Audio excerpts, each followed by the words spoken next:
Bueno, buenos días a todos, buenas noches, ¿cómo están? El día de hoy tenemos una edición muy especial. Nos encontramos con un gran invitado. Les vamos a hacer la entrevista en inglés, algunas adaptaciones, y van a tener los subtítulos en español para que puedan ustedes revisar toda la entrevista. It's an honor to have you here. Thanks a lot. Our guest is a big playmaker in golf design. Yeah. So Mark Meijer, welcome to be here. Well, thank you so much. I really enjoy being here. Thanks for the invite. No, anytime, man. Yeah, sure. I love Mérida. Let me know, who is Mark? We want to know how many projects or golf calls you ever made. Yeah, well, more about you. We were speaking earlier. Obviously, I started my career in South Florida after the university studies, and for about 8 years worked as a landscape architect and land planner. And then I was approached by Jack Nicklaus, probably one of the greatest, if not the greatest golfer in the world. He needed somebody to run his production office, and so I was given that opportunity. It was a complete shift, for me, getting out of land planning and landscape architecture. But once I jumped into it, and I didn't know anything about golf design, I really didn't. It was basically something that was very new to me. Different world. Yeah, it was a different world. I mean, obviously golf courses, but you don't know how they do it. It was always a mystery. But once I jumped in, it was no looking back. You know what I mean? It was so much fun, and it was just amazing to see the amount of exposure that he had around the world with his golfing influence. And he had an office in London at the time. He had an office in Hong Kong. And we had the main office where I worked in North Palm Beach, Florida. Okay. So I had the opportunity to work with all of his senior architects, and they would send all of their sketches and hand drawings to me. And it was my job, basically with a team of designers or production staff to put these plans together so that we could give them to contractors so that they could actually provide pricing to the owners, and so we could go build a project. And so did that for about 5 years as his production manager. And then Jack promoted me and put me in the next level, which they called, it was a site coordinator, I guess you might call it. But because I had a lot of experience as an architect, okay. it was a site coordinator -- design associate. It wasn't quite yet a senior architect yet, but so he moved us to Seattle, Washington with my family. I'm not saying my wife exactly liked it because she loves the South Florida atmosphere with the palm trees, the weather, and the beaches and the weather. And Seattle was quite cold. And it took several months to get used to it. But once we did, we found a lot of good friends, and for sure. The people are so cool. It was like a different place, you know what I mean? We're from South Louisiana, so we know culture, but even up there is a lot of culture. But so we had fun, and we did a really cool project with Jack. It was called the TPC of Snoqualmie Ridge, and it was my very first project. Probably would be my all-time favorite because it was my first project. Your first baby. Yeah.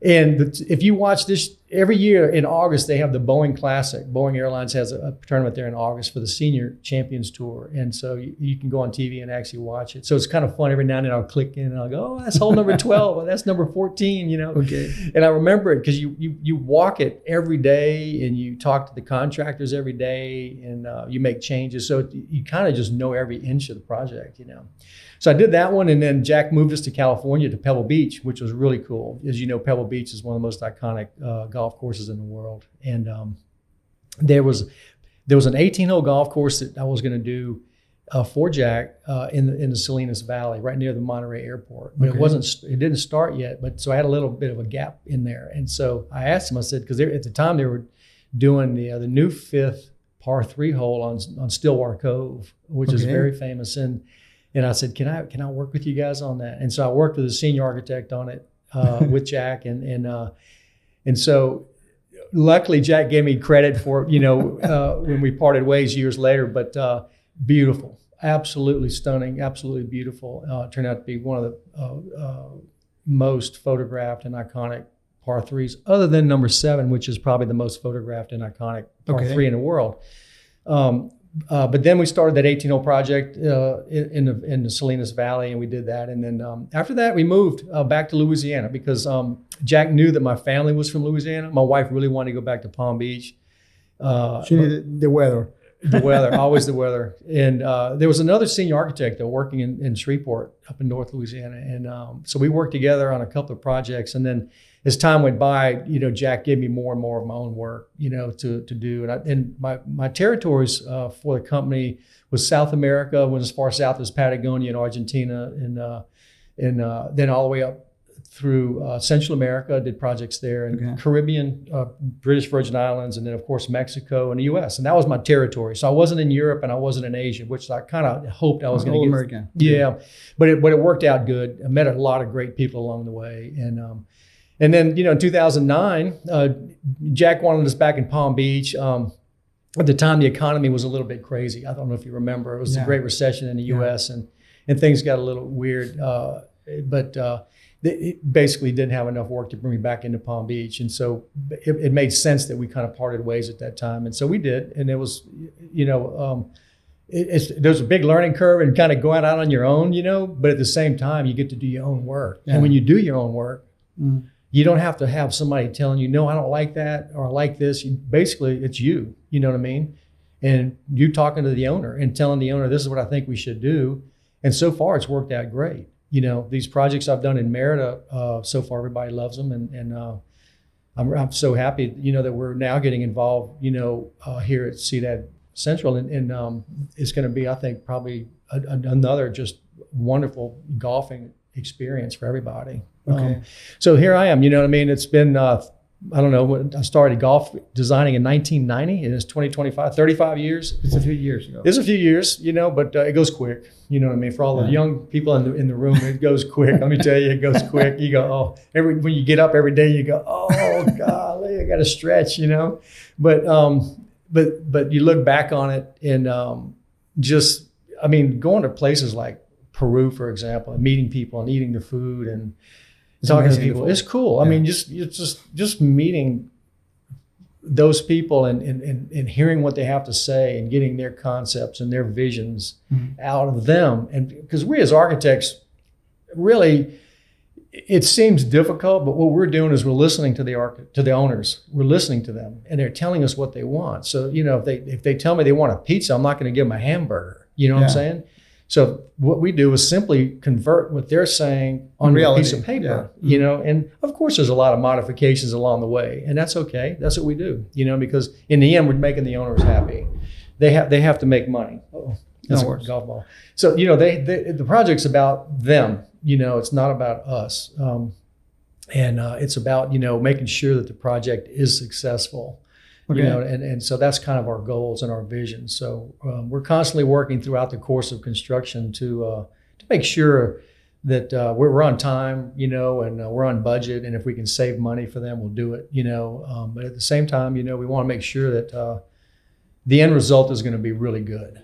Okay, and that's the most critical, So okay. Well, we're talking about the experience. The golf experience is all about the atmosphere. So. Do you have to know all about golf to design golf course? So you have to have a basic knowledge of it, because golf is basically built around golfers, who hit a ball a certain distance, right? And you have basically 14 clubs in your bag, and you have to basically learn how to hit those clubs, And so for us, though, as golf designers, knowing the basics, what we try to do is to have a very good balance of golf holes, And so, for example, if you have a par 72, an 18-hole golf course, you're going to have, 4 par 3s, 4 par 5s, and 10 par 4s. Okay, so you want to make sure that all of those golf holes are a little bit different, similar visually, okay, but strategically different. Okay, so the par 3s, for example, all play in different directions. Okay, they're different lengths. You don't play a long par 3, 210, 20-yard, par 3 directly into the prevailing wind. You make it a short hole. Okay, you play downwind, you extend the hole, make it a little bit longer. Same with the par 5s. So you always want to give the golfer a different look and a different feel. So when they're pulling a club from the bag, it's different. But visually, shaping-wise, it looks similar. The bunkers look similar. The greens are, have some similarities. So it basically boils down to challenging the golfer, but and giving them something that they're going to want to come back and do every day. Every day. Every day. Okay. Gotcha. Speaking about Ciudad Central Mérida, what is the vision of the golf course within the master plan?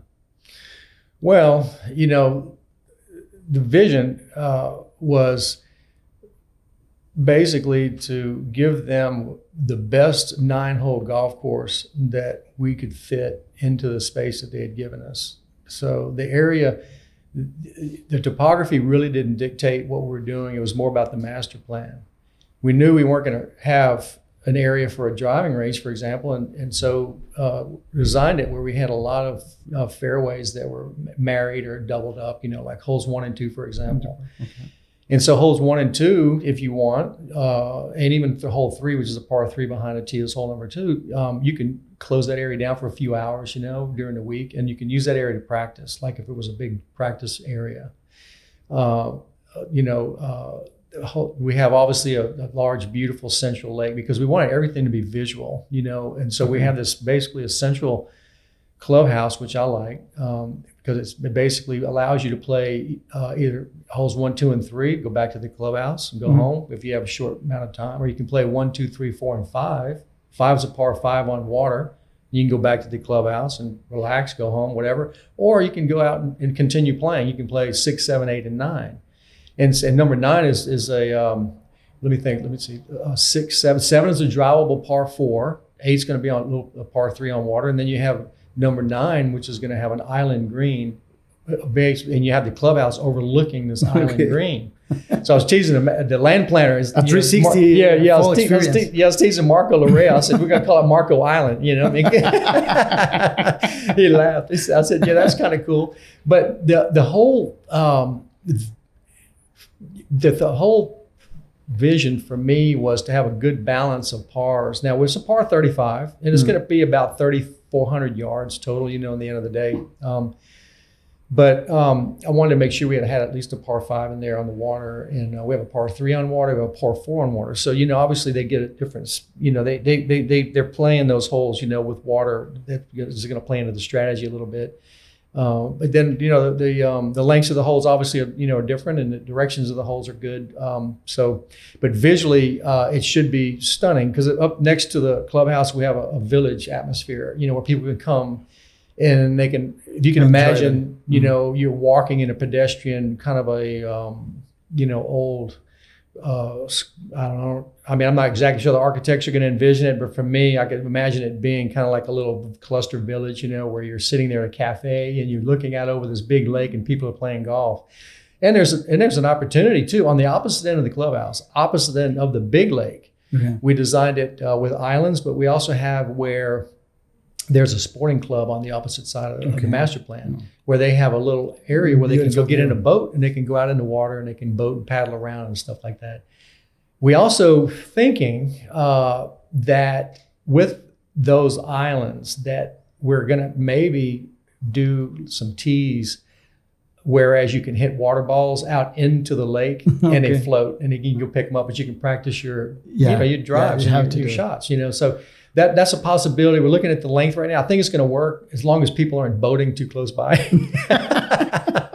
It'll be cool. It's fun. It's just a lot of different things going on, that's going to make it all fun and unique and different from what I've done so far here. Okay, that's great. That's amazing. Mm. So talking about a 9-hole course choosing, what advantages does this format offer in terms of design? I mean, in playability and in lifestyle. Yeah, well, playability, it's going to be as good and as strong as an 18-hole golf course. You just play it twice, you have 18 holes. You can play the front side or the back side, whatever you want. Just mix and match, but it's going to be 18 holes eventually because you're going to play it twice. We're finding that out in most of these courses that I've done here at Provincia and Grand Provincia in Mérida. They just play it twice. They just keep hanging around. Now, of course, that becomes a little bit difficult when you have a lot of people playing. You got to tell them, hang on now, we got another group in front of you because they like it so much. But it's fun, and I like that. But there's a lot of advantages to the 9-hole layout. Many years ago, golf started to basically take a downturn. It has something to do with the economy, obviously, because golf's a very difficult sport to play. It's very expensive to play, and it takes a lot of time. Yeah. And that was the biggest issue facing the golf industry. And golf designers are so good at kind of being creative, you know what I mean? And so there's a lot of ways you can do that. You know, you can do a pitch and putt course. You can do, you know, well, of course, they came out with Top Golf. It's not real golf. It's just kind of partying, you know what I mean? But you can get 9-hole facilities, 12-hole facilities. You know, you can do a 9-hole short course like executive layouts like we did over in here in Provincia. Like we have a couple of par 4s and 7 par 3s, or the newest one's got a par 5 in there. So there's a lot of flexibility there. So what it does, okay, if you can imagine carving out 9 holes in an 18-hole golf course and giving that back to the owner and saying, develop that, sell that. That's a lot of money, because we're finding out, I hate to throw numbers out there, but we're finding out on average the best upper end golf courses are costing on average about $1 million per hole. So if you back that out, then $9 or $10 million, and you put that, you don't have to spend that. You're putting that straight into real estate. Okay. And then you're telling the golfer, go out and have some fun, because you're giving the same amenity, the same great clubhouse, the same great restaurants, the same great bar, the same pickleball, the same paddle sports, the same tennis, same swimming pools, the same spa. You give them everything you give them on an 18-hole golf course. Everything. Their experience is exactly the same, but they're not spending all day wasting, I'm not saying wasting their time, but using their time out on the golf course when they could be spending valuable time with the family at the pool or at the restaurant or at the spa. They already went out and had a great 1 or 2 hour, exciting day on the golf course. And so from a construction standpoint, you're saving a ton of money. From a golfer standpoint, you're saving a bunch of time. And then from the owner's standpoint, he's got a lot more land to develop, a lot more to sell. Yeah. And so that's good. It's a planning activities for planned communities. Yeah, absolutely. There's no reason why anybody ever should look at these, because if you go to any of the 9-hole facilities we're doing now I know I'm biased, but you go, wow, that's good, if not better than the 18-hole golf course I just looked at. You see what I'm saying? Yeah. Because it's like, this is cool looking. This is nice. It's fun. I want to go play. So. Great, Mark. Mark, what inspires you when you design this golf course creatively? Yeah, well, from a golfing standpoint, golfers always get very excited with the actual property that they're working with. The owner has a specific boundary because that's the property that they own. Now, we look at very, very hard at the topography, and then we also look at all the other parts of the project, whether it be cenotes or easements that restrict us from going into certain areas, wetlands, whatever. But we always look at the topography, and we're always hopeful. Well, there's two things. One, we get the perfect, beautiful, lightly rolling, undulating piece of property that just looks natural and beautiful, like it's coming off the Scottish coast. Or, we have a project that's right on the ocean edge. It's like, wow, we're on the ocean, because the ocean's so stunning, it almost sells itself. But everybody begs to do that, but the owner's like, we're not buying a piece of property on the ocean. So we do that. It's on real side. Yeah, and so we do. So if the site, like in Mérida, is relatively flat, for us, then the next inspiration is, okay, what can we do, to create this really cool, dynamic master plan? Okay, not just for golf, but golf and everything else. How does it all fit together? Got to come together like a glove. You know what I mean? In the end, and like we were doing this week here, with EDSA. We're trying really hard to try to figure out how to meander our way through the natural space, because there was a cenote throughout the project. We wanted to protect those areas, of course. And then they had a high ridge line, of course, and that obviously became the most dominant part of the site because everything else is relatively flat. So that high ridge line was where we knew we were going to put the clubhouse and the village. So those had the big extended views over the golf course. And so you look at the site, and the site basically tells you what it wants you to do, But you have to have a starting point. You have to know where your clubhouse is going to be. Because you got to start. And you got to come back. Yeah. You know what I mean? And there's some situations, where you can't have a returning, what we used to call returning 9. Here we have a returning 4 or returning 3. Like the project we're going to do in Cancun. We have the first 3 holes. It's a par 4, par 5, and a par 3. 1, 2, and 3, and you come back to the clubs. You can use those as practice holes, and then you play the back 6 however you want. And so that's 9 holes. So every project's a little different. Every project's a little different, and but it fits the master plan, and it fits the program that the owner's looking for. But it's always about the physical boundaries that we're given, but it's also about the physical aspects of the site. And what we do is we call that a site analysis, and you analyze it very thoroughly. And once you do that, you can kind of in your mind kind of envision, where it should go. Okay, That's how. Gotcha. Well, speaking in sustainability, how was the course designed to respond to Yucatan's climate and ecosystem? Well, obviously we're using grasses. We're using a paspalum variety. I think it's platinum. It's a special variety. That Hector says, don't tell anybody what we're using. But everything we're using here is site specific. We do soil samples, we do water samples. That's all agronomy. You know what I mean? The climate itself. We do have a very well designed irrigation system. You know what I mean? That basically has a weather station. That can basically determine the amount of humidity in the air, whatever, or how much rainfall, and it can raise. You're not going to be watering grass when it's raining. You know what I'm saying? So. It's very well thought out and very well designed, but all in all, it's everything's going to fit right in here into this climate. Okay, and from your side, what this golf course makes a unique piece of art in Yucatan from this site? This project, right?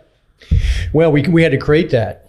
So what makes it unique is it's kind of the heartbeat of the whole project, right? And it's golf's there, but it's the big, beautiful lake, right? So you're sitting here at the clubhouse, not everybody's going to play golf. Okay, let's say you have this community, with thousands of home sites, maybe, 25, 30% of the people might play. The rest of them, they just want to enjoy the space. They want to go up there and have a coffee and look out over everything and go home. You know what I mean? They don't care.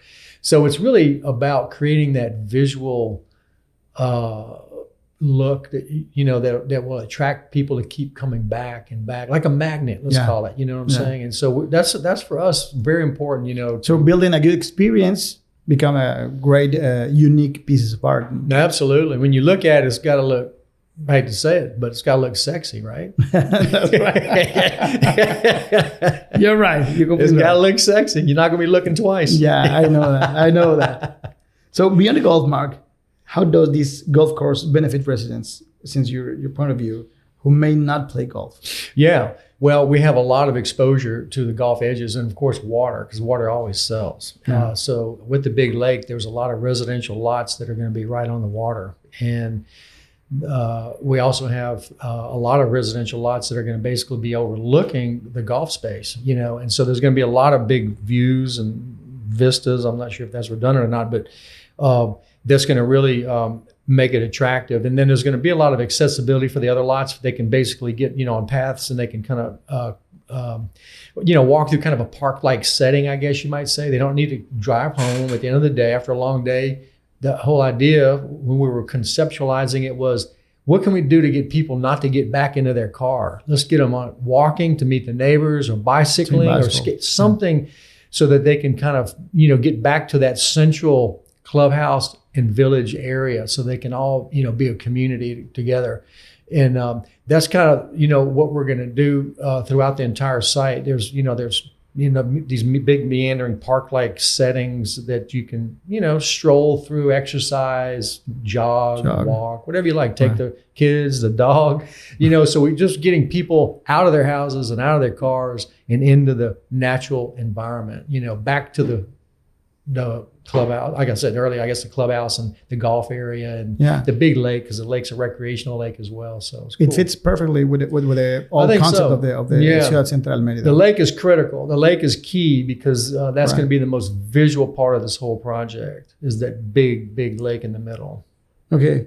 And how does a golf course like this enhance the property value and help consolidate a successful master plan? Yeah, well, it enhances the value tremendously, because you have a permanently maintained green space in front of you at all times. So it acts as kind of like a green buffer. And so for people, that buy prime lots or, prime real estate, they're paying for the view, which, is pretty. They're paying for their security, right? And their privacy, and so we try to give them all those different aspects. Once they get into this community, they feel safe and secure, but they also have, now all of a sudden becomes different from everything else. It starts to become visually exciting, and it's kind of almost got a heartbeat of its own. It's like a city within a city, what I'm saying? That's beautiful. Yeah. And so people will be proud to say, hey, I live here. I'm living here. Yeah. Yeah. That's what you want them to say. That's where I live. Okay. That's pretty cool. Mark, can you tell us just a few tips to the people that never ever have played ever golf or understand the golf? What are the first steps, the baby steps to understand the golf? Start with the putter, right? Start the putter. I'm not the right guy to have that question asked, but it's funny. Years ago, Jack Nicklaus had a golf school, Nicklaus Flick Golf Schools, and they had a little competition in the office, to design some putting green or something like that. So me and two other guys, we won the competition, right? And we were like, hey, we want to go to a golf school. They're like, okay, where do you want to go? We said Pebble Beach. They're like, oh my God. And they came back and said, okay. So we went out there, and me and two of my colleagues from work, we went to Pebble Beach and took the golf school because, it was crazy. But we had so much fun. We played Pebble Beach and Spyglass, and just, I never knew I was going to go back and actually live there. Okay. It was amazing. I went the early 90s, and I went back again, and I moved there in 1998. So I was like, this is crazy. But I was living in Pebble Beach, you know what I mean? But from a golf standpoint, just like any sport, you start small, you take small baby steps, and you just, there's a different philosophies about different golfers. A lot of them learn on their own, some of the best ones out there, like, Bubba Watson and whatnot. But some of them, they do it a different way, and they have coaches, and they kind of learn. If you learn the basic stroke, it took me a long time to figure it out, but it's a ball, and you're trying to control the flight of the ball. And that's the most difficult part, because everybody's got a little bit different nuance to their swing. And I'm not that good at it. The good stance, the hips, and I can't. It's hard. I can't control it. Even the rest of the pros. They put it. They hit it. It makes it. They look like they're hitting it perfect, but a lot of times they're on the edges, right? So don't worry. When I design a golf course, I have big, wide fairways, so you can go find your ball. But it's all about the flight of the ball. And so if you take just a few basic lessons to kind of understand. Basically, how to, slightly draw the ball or slightly fade the ball, then basically you have a concept of how the ball should be hit, where the club head needs to be at the height of your swing. There's a lot of mechanics to it, but for me, it's like, if you don't practice anything, you're never going to get good at anything. Never learn. And so I don't play a whole lot. So I think I'm better off doing a putt course, you know what I mean? But for just anybody learning, I would suggest that they probably get at least one lesson, one lesson at least, so they can have a basic concept of what they need to do. Okay. And that one lesson can last a week, because they're going to teach you about putting, the short game, and they're going to teach you about driving the ball, whatever. Yeah, all the language, all the rules. Yeah, right. Don't worry about that so much. Okay. You'll learn that as you go, because there's a lot of rules to golf. But if you learn how to control and become confident with your swing, you'll be good at it. I think a lot of even professional golfers, it's all about being confident. You know what I mean? When you stand on that first tee and you hit the ball, but start with the putter. Get on a good putting surface and start putting the ball. Get a feel for it, and then eventually work your way back. Basically put your sand wedge in your hand and go to a 9-iron, 8-iron set, move your way back, and just keep hitting. And you'll see, eventually you'll feel confident, and you'll hit the ball. And the professionals are so good, it's crazy. They know down to a yard almost how far they can hit the ball and where to place the ball. Start at 3 years old. They start very young. And so for designers, we challenge them, I mean? We're like, okay, we know you're going to be hitting from the back tee, from the very back tee. And we put bunkers in strategic places where we know they have to think, okay, am I going to hit short or am I going to carry it? And if you carry it, it might be a risk reward where the green opens up with the second shot into the green. Or if you bail out and you go too far in one direction, then there's a big bunker guarding the pin placement on the green. So you see, we're always constantly challenging them, you know, so they have to think, because you don't want them to just have a big open field. It's too easy for them. And then when they think they have it figured out, it rains, or it gets cold, or the grass conditions change, or the putting green all of a sudden becomes difficult. You know, it's like, whoa, wow. You know, it is probably one of the most difficult sports out there. They're all difficult, but golf it really challenges the professional player, because if they were great at it every day, they would win every day, and they don't, you know what I mean? But they're always in the top 100, you know what I mean? And some are top 10. Those guys are doing great. I wish one of those guys would come out here and play our course one day. We'll see how good they do, you know. I was thinking will happen someday. That'd be kind of cool. You know, I was thinking Provincia, you know, the first one we did set a couple of par fours. It's 7 par threes. It was, you know, we had kind of inherited that project. They had wanted it to originally be a 9-hole par 3 course. I convinced them to put in at least a couple of par fours. Really? They didn't think I could do it. I said, I can show you how we can do it. So one's, you know, a little small, medium length off the first tee. And then number 6 is actually a drivable par 4.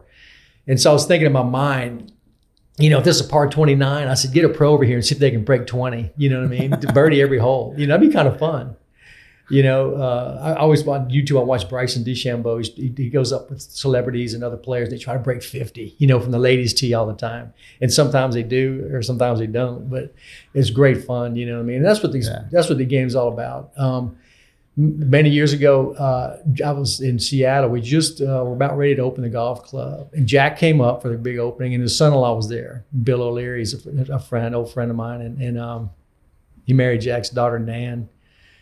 And we were out there hitting balls, and we were frustrated, you know, because we're like, man, this is not happening, man. It's not for us. And he looked at us, he goes, well, why are you guys worried? Just hit it and go find it and hit it again. It doesn't matter. You're not playing for money. You're just playing for fun. For fun, right. And that's the same thing going all the way back to the Nicholas Flick Golf School. The first thing they said was tear your scorecard up.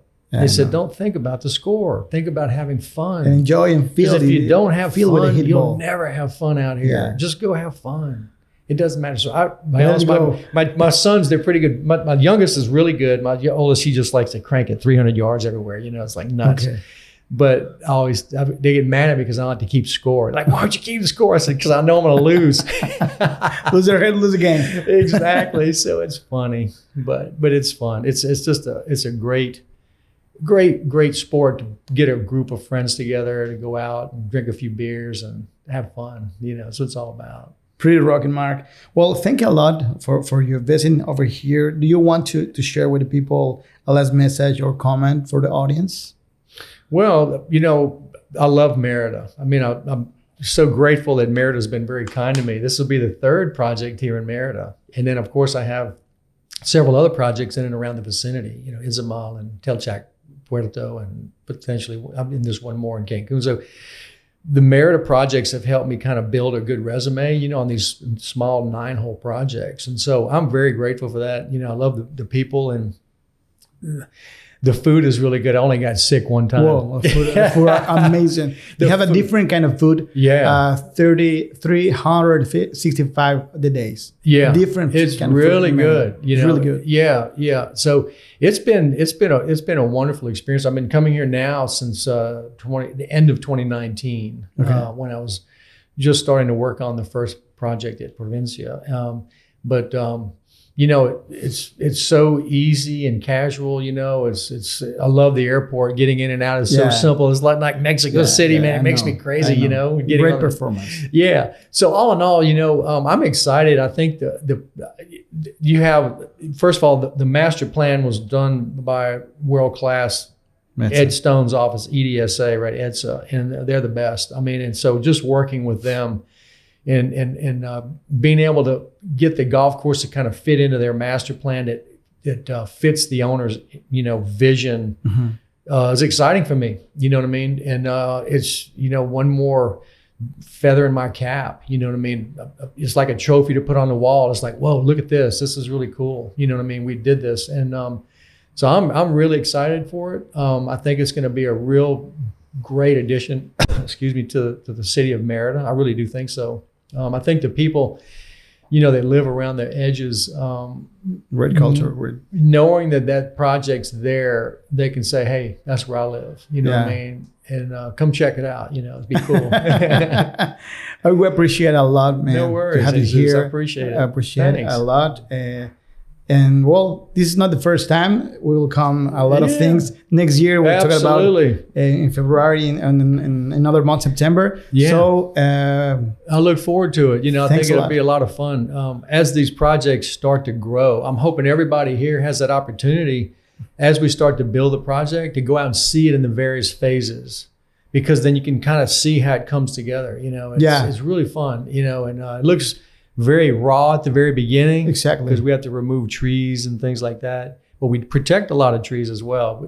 We make sure that we protect. It is a tailor-made piece of art. Yeah. So we protect everything we can. Yeah. And then we just start basically just moving and wiggling our way through the natural Yucatan jungle, and just to see it kind of come together and be building the legs. And then you really start to say, wow, this is going to be cool, you know. And then, you know, the roads will be built, the village will be built, the clubhouse, and all of a sudden it's like a living, breathing, you know, city within a city. It's going to be crazy. It's going to be crazy. I'm looking forward to it. Well, thanks a lot. Mark Meijer, ladies and gents, Mark Meijer is in the house. Thank you again for being here. Nice to meet you guys. No se pierdan el siguiente episodio de ORVE Podcast. Muchas gracias a todos y hasta la próxima. Yeah. Gracias por su tiempo. Yeah. Okay. Gracias por su tiempo. Buena. When I was very young, cuando soy un bebé, yo vivo en la República Dominicana para más o menos 5.5 años. But when we moved to the United States, no más hablar en inglés. Todo inglés. Lo siento. But thank you. Gracias por todo. Gracias por todo. Muy amable. Gracias a ti, Mark. Hasta la próxima.